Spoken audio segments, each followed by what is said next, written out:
Welcome to Human Risk, a podcast dedicated to the understanding of human behaviour as a risk. Here's your host, Christian Hunt. Hello and welcome back to another episode of the Human Risk podcast. We're currently living in very strange times and the coronavirus is obviously dominating everything. Now, at a time like this, ethics might not be the first thing that comes to mind as something you should be thinking about. Yet, as we're discovering, it's at times like this that many organisations find themselves facing ethical dilemmas and challenges. Many of the decisions being made by governments, whether, for example, to keep us quarantined at home, medical authorities, who to treat and give tests to, companies, whether to stay open and how to treat customers and employees, and even individuals are having to reflect on their own behaviour. So I thought it was time that I explored the topic with an ethical expert. On this episode, I speak to Alison Taylor, who is the Executive Director of Ethical Systems, a collaboration based at NYU Stern School of Business. Alison works on challenges at the intersection of corporate integrity, risk, and responsibility. She's also a senior advisor to BSR, a global non-profit business network and consultancy dedicated to sustainability. In my conversation with Alison, we explore how the virus is bringing ethical questions to the fore and look at how companies and individuals are trying to manage this complicated subject. We begin the episode by talking about Alison's background and how she came to be interested in the subject of ethics. I found what she had to say absolutely fascinating, and I'm sure you will too. So stay safe and enjoy this podcast with Alison Taylor. Alison Taylor, welcome to the Human Risk podcast. Thanks so much for having me. It's a pleasure to be here. Now, look, I'm always intrigued as to how people got into their chosen area of expertise, and I'm fascinated by what it was that got you interested and engaged in the topic of ethics. Yeah, so I guess my first ethics-relevant job was working for a company called Control Risks, and I spent 7 years running the corporate investigations team in the Middle East and Africa. So I was interested before that in political economy and international relations and political risk and questions of how investors behave in what used to be called, when there was still such a thing, I think we're all now high-risk markets, but what used to be called high-risk emerging markets. So I spent a lot of time kind of running around Nigeria, investigating corrupt oil deals and living in Dubai and working in very opaque and often what were considered highly corrupt markets. And I became very interested in the relationships between the politicians in those countries and big businesses and the ethical implications of that for the people that lived in those countries. I also gradually, while I had that job and I was doing a lot of fraud investigations, I was particularly before the last financial crisis, doing a lot of due diligence for investment banks. And it gradually became clear to me that what happened or what these companies did seemed to have very little to do with the facts of the investigation, and seemed to have a lot to do with the leadership and the culture inside those organizations. So I'll try and be a bit more concrete. I would be doing due diligence on a transaction and I would go on the line to discuss my findings, and there would be somebody from the deal team and somebody from the compliance team on the line. And I would watch the person from the deal team really override the compliance team on the basis of raw power, basically. And so I began to become curious about questions of culture and why human beings do what they do, but I didn't have the tools to analyze what I was seeing and hearing around me every day. So then I went back to college and studied organizational psychology, and that deepened my understanding of ethics from a behavioral perspective. Wow. As you were talking, I was thinking that, what you've done is you've challenged something that I think we all intuitively know isn't quite right. And that is the notion that we're taught as kids about good and evil and ethics being a kind of black and white topic. And clearly, reality is very different. And we've got lots of people doing questionable things. And there's lots of ethical challenges all around us. It's not as straightforward as it's painted. And what I see in your story is somebody that's kind of recognized that and recognized that the simplicities that we're taught are a little bit oversimple. And you've therefore said, well, why is that? Let me understand what drives people's behaviours and what can we do to improve things. Is that a fair depiction of your journey? Yeah, I think it's fair. And then I think it also, I'd even take it one step further, because I think that today's dominant approaches to ethics and compliance, if you look beneath the surface and analyse them, are very, very driven by this idea that the world is divided into good people and bad people, and that if we train and investigate and monitor and have the right processes, we can find and remove the bad people from the organization, and then we won't have a problem. And I don't believe that's true, because I don't believe that we are divided into good people and bad people. Of course, personality matters, but everybody is far more influenced by their context and their surroundings and what their boss is doing and what the people at the desk next to them are doing than we would like to admit. We're a very individualistic culture. We're very uncomfortable with this idea of how influenced by our surroundings we are. But behavioral science shows that this is the case. And so this really got me thinking about how unhelpful it is to think about the world as divided into good and bad people. And it is a better way to think about organizations as social systems and understand what you might be able to do to that system, to the incentives, to the behaviors, to the leadership that would make the system work better, rather than just trying to pluck out the bad apples. One of the things I think is really fascinating about the topic of ethics is that it's high on everybody's agenda. People are talking about it, and we're seeing it particularly with the virus, but also more generally. It's right up there. People talk about ethical things. Everybody knows roughly what being ethical means, and lots of companies talk about the ethical values that they have. It'd be very rare to find a company that would say, we have an unethical business model and we're out to screw the world and screw other people. And yet what we actually see in practice is lots of companies say that, and then they kind of just tick the box and they do things for show rather than seemingly dealing with the underlying issue. Have you got a sense of why that might be? Oh, well, there are a lot of reasons. I think it's helpful. We often talk about companies as if they're people, we talk about cultures as if we're describing someone's personality, and we'll say that they're rigid or they're innovative or they're rule bound or whatever. I think of companies and I think of organizations more in terms of groups and social systems.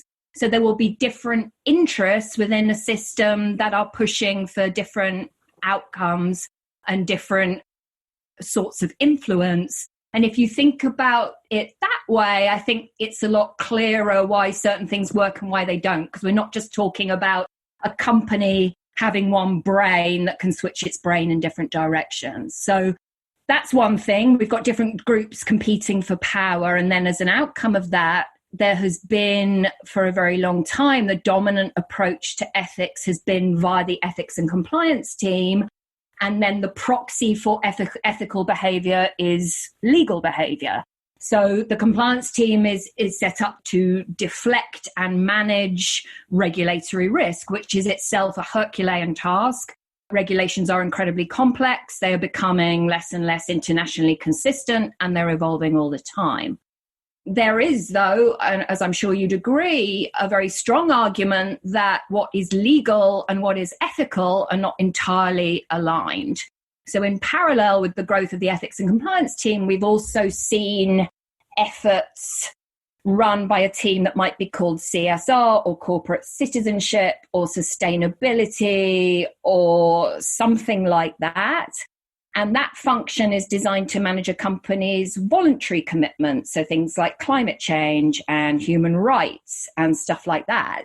And the ethics and compliance team and the CSR team sort of don't have anything to do with each other, apart from in a few very innovative companies. So you've got one team that's all about the law and all about pleasing the regulator, and you've got another team that's called CSR, but all too often is basically treated as an outcrop of the marketing department. In fact, I read a great article a few months ago that described corporate social responsibility as the paramilitary wing of the marketing department. So it is an effort at reputational risk management and showing what a great guy the CEO is, and here's what we did about the Paris Agreement.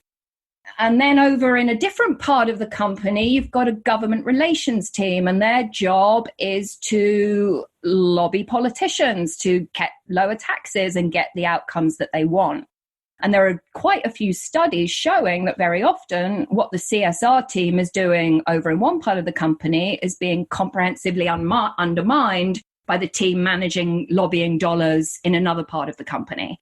So you've got this sort of giving with one hand, taking away with another approach where you've got different teams that manage some kind of subset of ethics, all from different perspectives that aren't coordinating, that are all driven by financial or risk arguments. And I don't think it's that surprising that you've got this rather disjointed and reactive outcome in many companies, because layered on top of all this at the end of the day is, despite all rhetoric to the contrary, the idea that what we've got to do is create value for shareholders and make sure we meet the next quarter's results. So I think the problem is the mixed messages, and the problem is different groups with different interests. And I think unless you're very careful, the average employee can end up with whiplash trying to understand what a company's values are beyond those rather high level and meaningless statements that everyone seems to have. As you were talking, I found myself vigorously nodding, which is not particularly helpful on a podcast. But, you're absolutely right. Those functions operate in isolation. They barely talk to each other. They probably don't even necessarily know what is on each other's agendas. And so perhaps it isn't surprising that you end up with this sort of mishmash of stuff where pieces are pulling in different directions across the organisation. I mean, as you were talking, I was thinking a bit like this sort of pinball where the ethics gets bounced around and you've got different bits of the organisation doing different things, and they operate very much in their own furrows, and there is no central coordination. I think that's a really interesting observation. And now that you've mentioned it, I'm beginning to wonder why lots of places haven't done that. Yeah, and so sustainability teams and compliance teams both say all the time, they have an incredibly parallel conversation. They're both saying until they're blue in the face that what we want to do is be more strategic. We want a seat at the table with the C-suite and with the board. We want ethics to be a strategic issue. And you're starting to see that change. You're starting to see boards worry about their understanding of things like ESG, but I think the dominant tendency is still to delegate to the compliance lead or the head of sustainability. And you can end up with a situation where the compliance program might be excellent. It might be best practice. But if what HR is doing in another corner on incentives contradicts it, what you end up with is an employee, let's say the employee sitting back in Nigeria, where I used to spend all this time, hearing in one ear, sign this code of conduct, and if you violate the FCPA and break the law, you're going to get fired. And then in the other ear, make sure you grow your business 25% a year, and I don't want to hear about the environment, and I don't want to hear it's too hard, and if you don't do that, you're going to get fired. And then I think the question is, which message do you hear more loudly? And which of those rules is actually being more, enforced? So I think thinking about this in terms of the system, and then in terms of how seriously senior leadership is taking ethical questions, are good ways to think about this. But a lot of this is about getting the organizational machine to move, I think. And I'm not sure that we've got as far as we need to on that. So there's a big gap at the moment between rhetoric and what's really going on if you look under the hood. And of course, arguably, that makes it much worse, because when you've got a conflict between stated values and actual observed values, people are clearly going to copy what they see other people doing.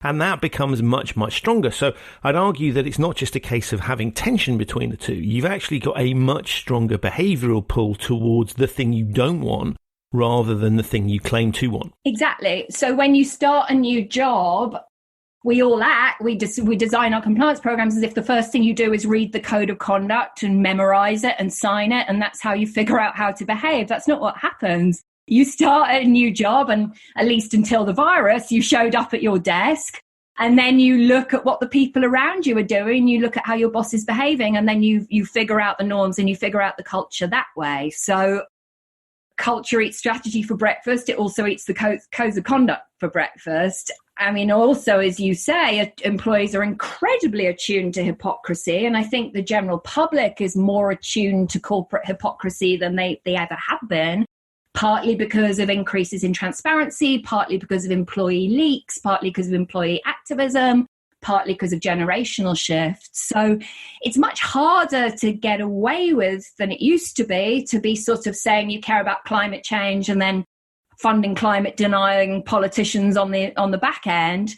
People are much more alert and much more aware of that, but I think companies have been quite slow to react to this new risk environment, and they still act as if your contracts and confidentiality agreements and so on will mean something. And I tend to argue that corporate confidentiality is dead, and everybody should be behaving as if anything they say or do might become public.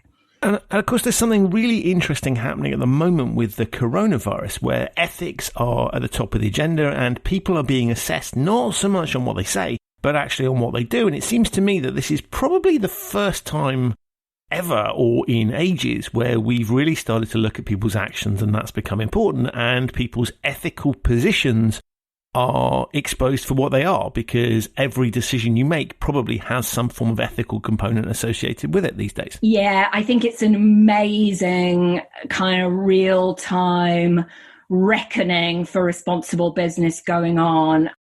I'm sure you've been reading and being talking about the same articles I've been seeing over the last few weeks, and I'm sure they're going to carry on.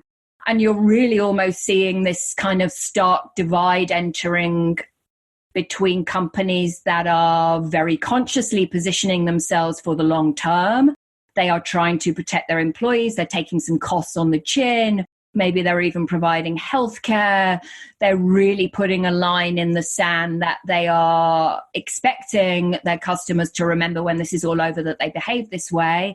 And they are betting on that producing long-term value and long-term survival for them, versus a bunch of other companies that are furloughing or firing all their employees and closing down and doing their best kind of to pursue a very short-term agenda. Now, of course, at the time we're recording this, we don't know how long all this is going to go on, and responsible business practices and, not firing everybody for a few months is different than if this goes on 8, 9, 10 months. But I think really at the moment you're almost seeing companies dividing into two camps with how they're positioning themselves with respect to this virus and how much of a responsible business agenda they're trying to get across. And yeah, for sure, we're all sitting at home on the internet and watching all this on social media. And I think particularly strong exposure for companies with a lot of gig economy employees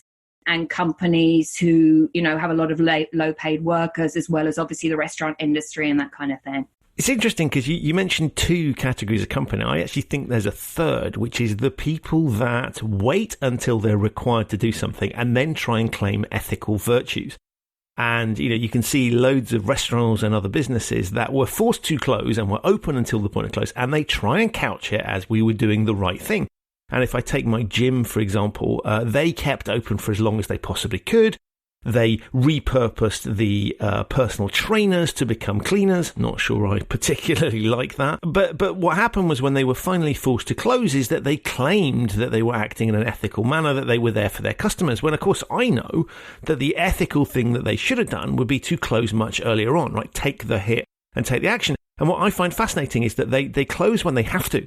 And yet they still try and maintain that moral high ground of pretending that they were acting ethically, when we all know, and we can see straight through this, that actually what they were doing was just sticking to the law. They had no choice, and they waited until it was foisted on them rather than proactively making the decision themselves. Yeah, which is pretty much status quo behavior, right? To be reactive, you're reacting to either the legal threat or the negative press critique or whatever, rather than taking a proactive position. And, I don't think a reactive approach to ethics is the kind of approach that employees can't see through, let's put it that way.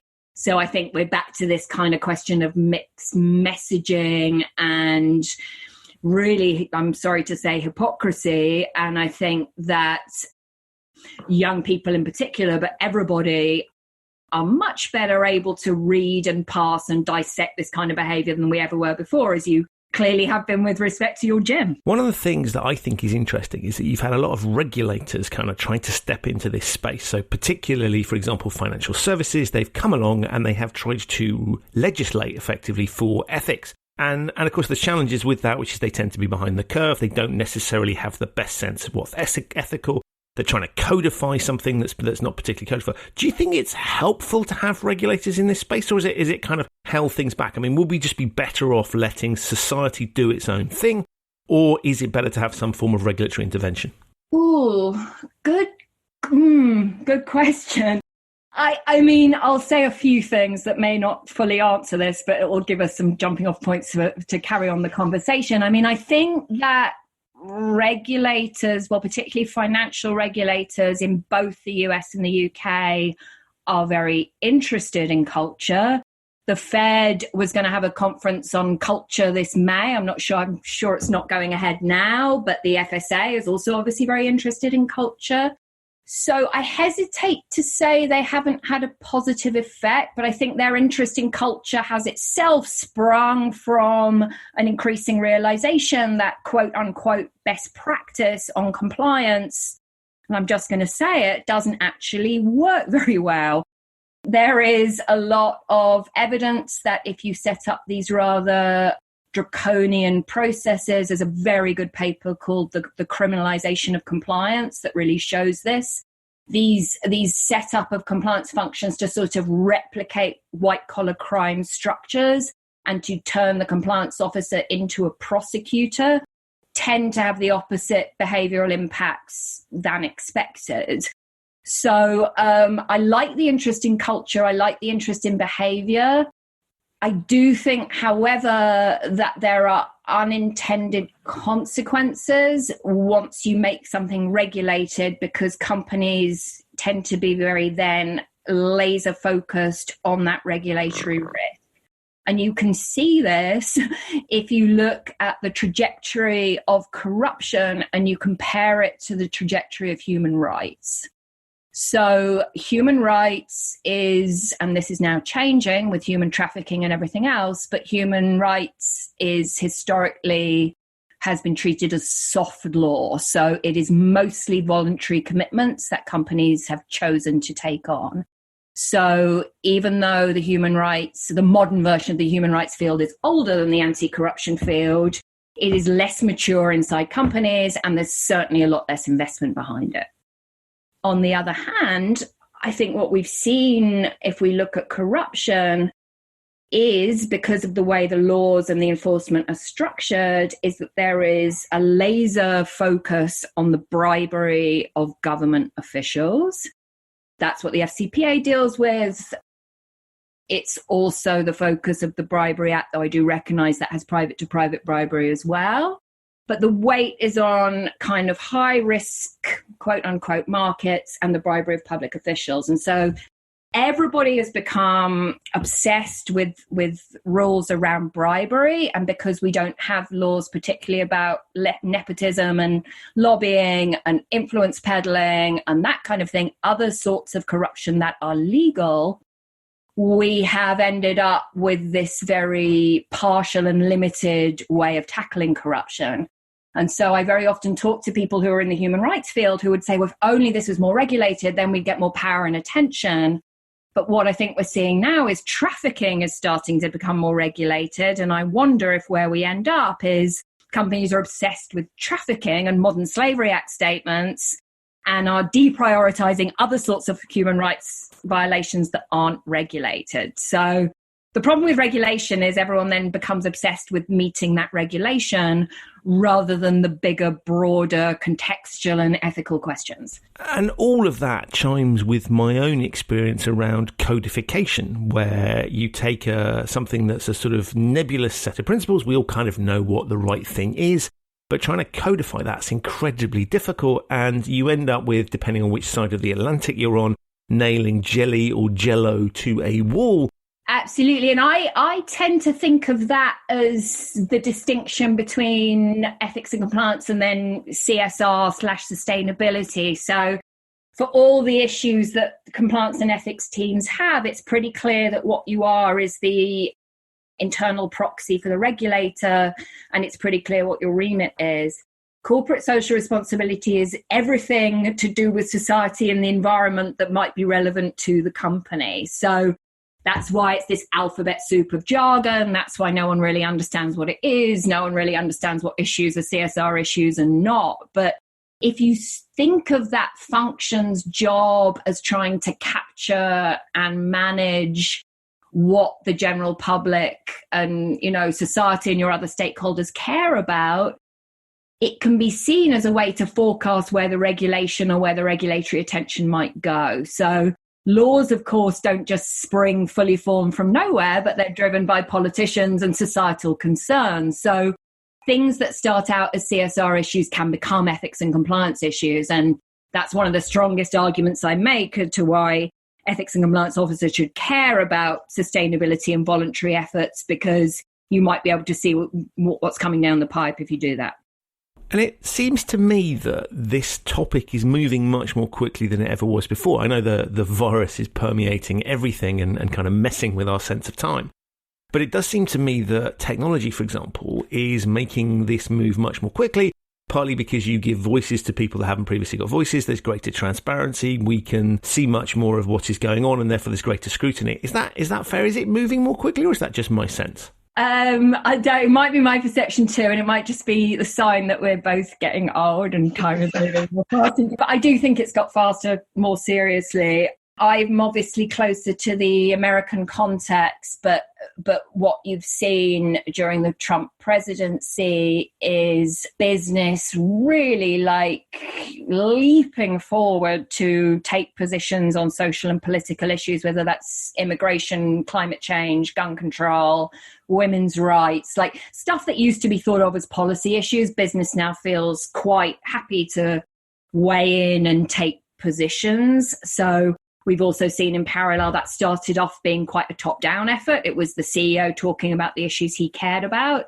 And that has been, and then employees have kind of taken these ideas and run with them, and it's become much more about employee activism.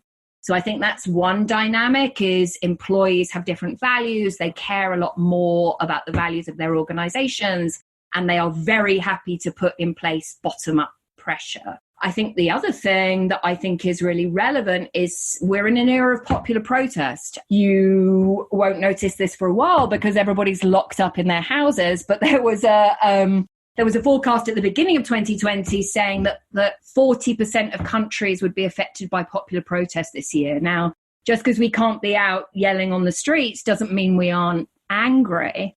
I think that the general public in general is very upset with their governments. They're very upset, even in a democracy, with the length of the election cycle. Most people feel that the electoral processes are unfair and biased and don't represent them. And so rather than wait till November 2020, where I can vote, and I'm a New Yorker, so it won't make that much difference either way, I might find it more satisfying to pressure my employer or to pressure a company that I don't like that they're working for ICE, or I don't like that they're working for the Pentagon, or I don't like this sexist thing they did. And so I think people are really taking out some of these frustrations on the companies that they either buy from or work for, because it's got a bit of a quicker result. And companies who used to just say, oh, we're politically neutral and we don't get involved in that kind of thing, and we're just in the middle and we take the middle ground, have really shifted from that position and are now saying, yeah, we're quite happy to weigh in on all these issues that we've got nothing to do with. And so it's been a bit of a tinderbox. So we've kind of got into this situation where companies have been like, sure, we care about all stakeholders and we care very much about all these issues. And then the employees and customers are like, right, okay, then what are you going to do about this? And then the company's like, oh, we didn't mean to go quite that far. And so I think that's kind of where we are. And it's super, super interesting. I think this is also going to increase as younger generations come into the workplace, because millennials and then even more Gen Z have this idea that the company they work for ought to have alignment with their personal values and that they ought to be able to influence those. And in general, companies have sort of said that too. So it's not really surprising they had that understanding. And as we look at those dynamics, do you think that they act as a counterweight against what I see as one of the biggest evils out there, quarterly reporting? Because it seems to me that if you're forced to report on a quarterly basis, that encourages short-term thinking and short-term behaviours. And obviously ethics are much longer-term issues. They have a much longer lead time in many cases and a much longer payback period. And so do you think these dynamics act as a counterweight against that sort of quarterly reporting challenge or not? Yeah, I mean, I do. There have been a bunch of investors kind of making noise about the need to think more long term for a couple of years now, and Warren Buffett and Larry Fink and that kind of thing. Yeah, I mean, both from an ethics perspective and a fraud perspective and then a corporate responsibility perspective. If you just think about the next quarter, you're not necessarily going to be making very good decisions for the long term. This is the reason for lack of action on everything from minimum wage to climate change. I do think, as we were saying just a few minutes ago, the feedback loop between reputational risk and financial hit has got a lot tighter. I think that public concern over the negative social and environmental consequences of big business has got a lot higher. There's quite a lot of evidence that intangibles as a proportion of company value, which would include reputation, are becoming a higher and higher proportion. So there's definitely a shift in thinking, but we're all, and I'm sure you saw the Business Roundtable statement last August saying this is no longer about shareholder value, we're now all about stakeholder capitalism. But I think we're now in this weird situation where everyone's made a lot of noise and made these verbal commitments, but we haven't actually got rid of quarterly reporting. So we've got now, I think, a lot of very stressed out senior executives who are wondering how they're going to put their money where their mouth is and how they're going to demonstrate that they care about all stakeholders and not annoy their shareholders. And I don't see a lot of evidence that anything there has really changed. In fact, there was a study cited in The Economist less than a week ago saying academics have looked at all this, and despite all the rhetoric about purpose and stakeholder capitalism, nothing's changed yet. So I say yet, we're in, I think we can agree, a giant global crisis. The window of opportunity for change always opens up in a crisis. So it'll be interesting to see what happens on the other side of all this. I was going to pull you up on the CEO point and say that obviously there can be female CEOs as well, but I understand the point you're making, which is they mainly are men. And, what's interesting is they make these public commitments with a sort of quarterly reporting mindset because it kind of solves the problem, right? It's very easy to say things. Talk is cheap. And of course, it kind of kicks the can down the road. If you can say the right thing, you can kind of not have to deal with the issue. But of course, it can come back to haunt you. And I think what's interesting now is we're seeing things coming back to haunt people much more quickly. So the quick fix of saying the right thing doesn't necessarily get you that even that short-term fix that possibly it used to. Yeah. So, I mean, yes, on the CEOs, I'm a realist. So that's why I said here, I think we can say that I'm like 90%, 98% accurate or something. I mean, something I think that's really interesting is there's a lot of tension across generations in companies right now around diversity and inclusion issues. So gender and inclusion and opportunity and that kind of thing. And I think it's really intergenerational tension, and a good vehicle is diversity and inclusion because senior executives have a very, very different attitude to these issues than under 25s. And it's not political, like, across the political spectrum, under 25-year-olds are way more accepting of diversity and also all believe in climate change. So definitely tension around inclusion and opportunity and generational issues really, really bubbling up. And I'm to some degree, therefore, as a result, sympathetic to today's CEOs because it's actually somewhere between difficult and impossible to have corporate values that are aligned with the values of everyone in your workforce. So corporations have said, sure, that, your personal values are important. Bring your whole self to work. Tell us what you're concerned about. Tell us what you should be doing. And everyone's been like, okay, I will then. But if what you're struggling with is, should we, for example, work with oil and gas clients, and you're under 25, employees are saying, hell no, and your over 50s is saying, well, yes, I want my pension, and they're very, very lucrative. How do you find a way forward there? I mean, it's not just a democratic process, right? We can't all go to the vote. So I think companies need to carve out a clear moral narrative for what kind of business they'll take on, what issues are relevant, and that kind of thing. But that doesn't just mean surveying everyone that works for you and kind of coming up with something on the basis of that survey. It's much harder than that. And of course, surveying people seems like a really good idea. You get lots of organisations go, we will send a survey out and we will find out what our employees think. And it's theoretically, it makes a lot of sense. But once you've let the genie out of the box, if you like, you have to do something with that. And I think it's really interesting that organisations go through this process of doing surveys so they find out. And of course, there's questionable whether people tell you the truth, but let's assume that they do.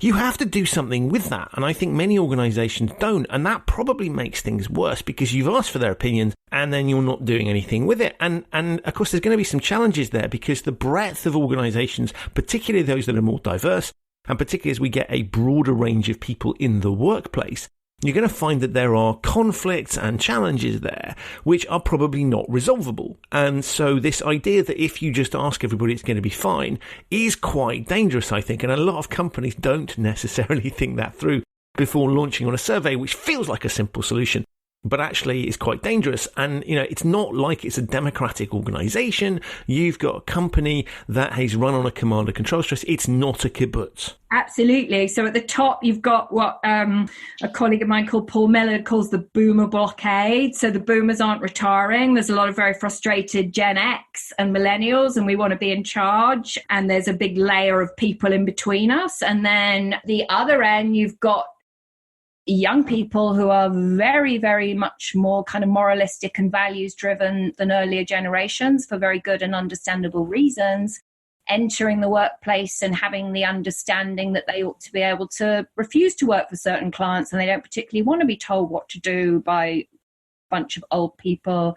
And so you've got all of this kind of bubbling up. And it's one of the reasons why we at Ethical Systems think internal conflict and cooperation are two of the really big workplace issues of the 2020s, and why we think negotiation and conflict management are really insanely useful skills for senior management teams and compliance officers and for that matter, everybody else. And I also think all of this kind of explains why shareholder value and quarterly reporting has been so persistent for so long, because you've certainly got an argument about, well, we're just pursuing what our shareholders will like, and that's the bottom line, and you can all shut up. And once you've abandoned that position, everything gets a lot more complicated. So does that give an inherent advantage to startups because you can, you're starting with a blank sheet of paper and you can write the script rather than dealing with legacy issues? In theory, although I don't know if you saw, it was a US article, there was an expose of Away, the luggage company. This is where I was going to go, so you've neatly preempted. Hyper transparency, and let's do everything on Slack, and let's eliminate all the power dynamics. Well, actually, there are parallels here back with human rights. You don't have freedom of expression without some privacy.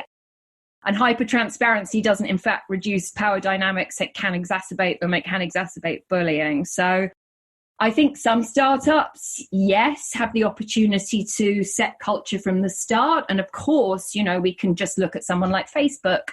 Their culture is still, you can still tell by the way that Facebook runs itself that it was started in a dorm room at Harvard. But, you can tell from the governance, you can tell from the decision making. So yes, precedent gets set in the very early days of an organization. Edgar Schein talks about this, of course.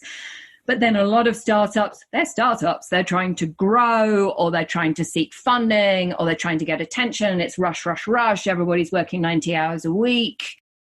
Those are not good cultures for reflection and ethics. It's all that sort of system one thinking, back to our short-term mindset and the moral hazards there. So yes, in theory, startups can avoid this. In practice, I think the picture's a bit more mixed. We talked about organizations having ethical challenges, but obviously that applies to us as individuals as well. And we can see, the virus is a good example, but more generally, we're all having to manage kind of ethical dilemmas ourselves and take ethical positions on things. And if we look at things like shifting social norms and the change of the influence of religion, that's becoming quite an interesting picture. How do you see those personal challenges that we all face?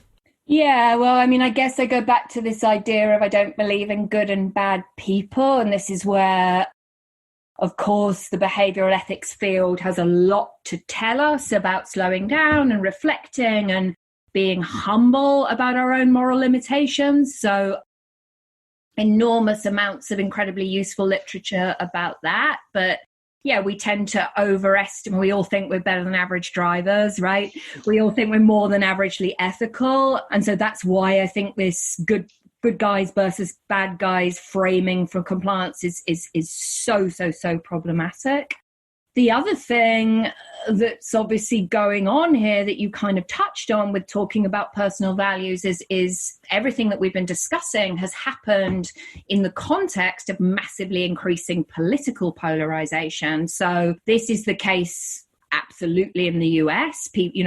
Republicans and Democrats have become more and more divided. They communicate less. They're more geographically segregated. I would say it's pretty much the same in the UK. You're seeing this kind of widening gulf, leaving all we might say about the candidates, etc., aside. And so that's another reason I think companies have got themselves into such a pickle, because a lot of issues are very, very emotive and they divide people along political lines. And that neutral middle ground is kind of becoming more and more like a quicksand. It's not a safe space anymore. So watching companies try and navigate political polarization when there's no such thing as being in the middle anymore has been pretty interesting. You saw, for example, Nike choosing Colin Kaepernick for its advertising strategy, and that Gillette Best a Man Can Get advert. That's two companies thinking, we are going to position ourselves aggressively on the progressive agenda. We are going to alienate some part of our customer base, and that's better for us in the long term.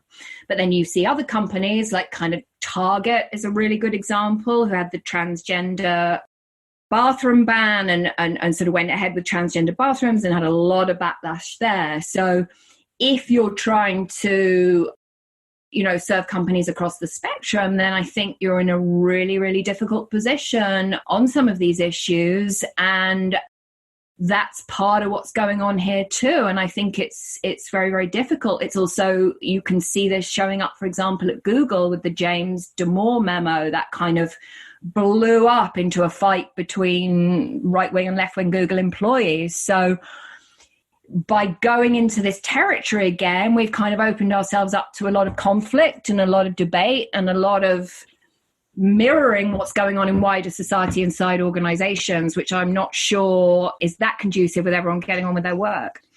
So the logical extension of that is that companies ought to break themselves up. And I'm struck by the sort of example of financial services where you have good bank and bad bank contains all the sort of toxic assets.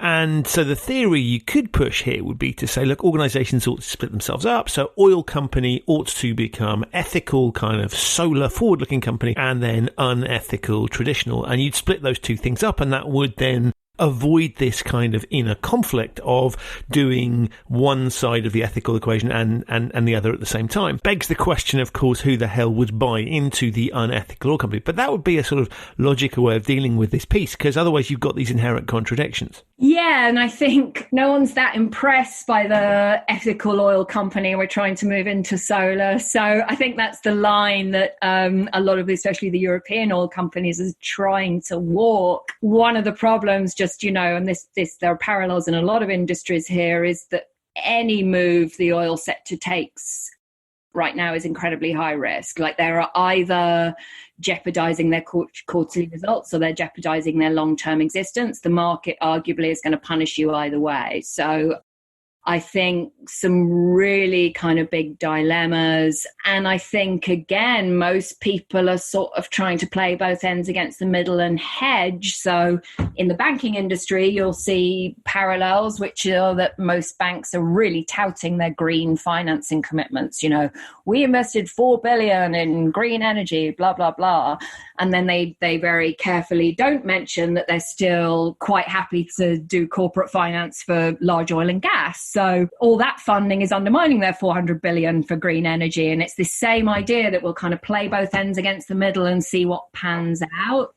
And so I think there's far more of that going on than, unfortunately, companies kind of jumping feet first into the more ethical position. Right. So it's a kind of ethical hedge. Exactly. It's ethical hedging. Well, look, I think that's a lovely note on which to end things. So firstly, thank you so much for appearing on the podcast. It's been a real eye-opener and thought-provoker for me, and I'm sure for my listeners as well. And thank you also for the work that you do, because I think it's really important in the current world that we have people really thinking about these things, because they're not straightforward issues. And I think what you're doing in terms of your research and the pieces that you put out there are helping the rest of us deal with what is a very challenging issue. So thank you for that too. It's been an absolute pleasure. Thanks so much for having me. It was just super fun to chat to you, and enjoy the rest of your evening. So that's it for another episode of the Human Risk Podcast. My massive thanks to Alison for appearing and to you for listening. If you're not already subscribed, you'll find the Human Risk Podcast wherever you get your quality audio content. If you had a few moments to leave a review on whichever podcasting platform you use, that would be hugely appreciated. It helps raise the profile of the show and enables me to continue to get the kind of high quality guests I've managed thus far. I'll be back with another episode of this very, very soon. I'm releasing them more frequently to give you more things to listen to as we all stay safe at home. And with that note, please do take care of yourselves, remember to wash your hands, and I'll see you very soon on another episode of the Human Risk Podcast. Thanks for listening.